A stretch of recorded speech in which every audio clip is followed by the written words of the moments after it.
Our devotional thought from the Old Testament comes from the book of Exodus today, and it deals with accountability. There are many people today that when you ask them to do something and then you come to make sure it was done correctly, they get very upset. Don't you trust me? And people really begin to show an attitude. And I've always found that when people try to push back accountability, when they want to push back you asking any questions as a leader, there's things that are being covered up. It's usually not insecurity. Usually it's cover up. I want you to notice with me in Exodus 39, verse 32. And so at last the tabernacle was finished.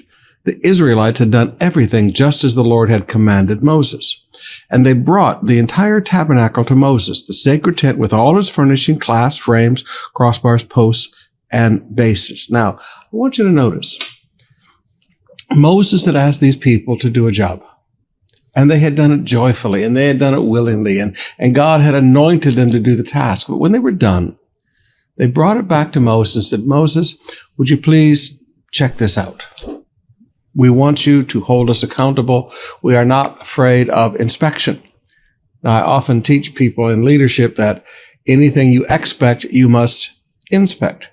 But you know, it's really hard to follow that leadership principle when people are always trying to push you away. But it wasn't so with these people. They gladly brought it and said, Moses, we want you to check it out. Now, if you look at verse 32 and you look at verse 42, it said when they'd done everything just as the Lord had commanded Moses.